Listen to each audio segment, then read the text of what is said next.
જય શ્રી કૃષ્ણ. પુરુષોત્તમ મહાત્મ્યનો અધ્યાય 17 આજે આપણે સાંભળશું. સુદેવનો વિલાપ. નારદ બોલ્યા, હે કૃપાનિધિ, પછીથી સુદેવનું શું થયું? ને સાંભળનારાઓના પાપને નાશ કરનારું ચરિત્ર સાંભળવામાં ઈચ્છાવાળા રાજાને વાલ્મીકી કહેવા લાગ્યા. તેની સ્ત્રીની મધુરવાણી સાંભળી સુદેવે ધીરજ પકડી શ્રી હરિમાં મન લગાડ્યું અને જે થવાનું હશે તે થશે એવો નિશ્ચય કરી શ્રી હરિની ભક્તિ કરવા લાગ્યો. એમ કરતાં તેનો કેટલોક કાળ વીતી ગયો.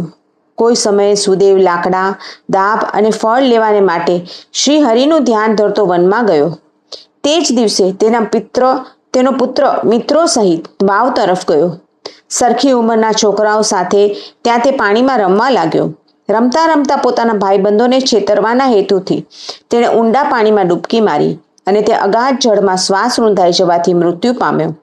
આવો આકસ્મિક કરુણ બનાવ બનવાથી તેના મિત્રો ભયભીત થયા અને તેને ઘેર જઈ શોકને યુક્ત થયેલી ગૌતમીને બધી વાત કહી.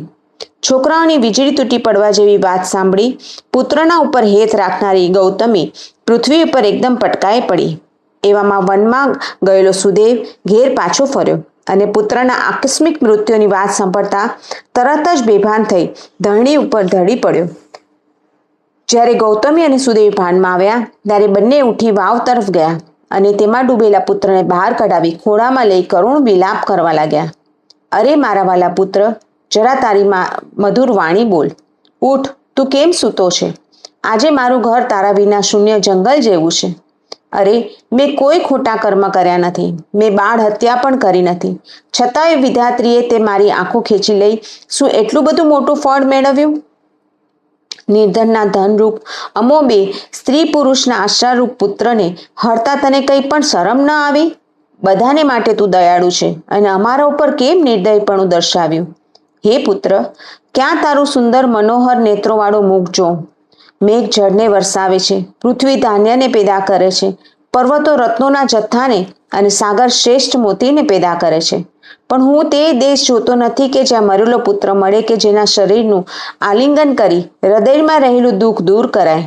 હે પુત્ર, તું અમારા ઉપર દયા લાવી એકવાર પણ કંઈક બોલ.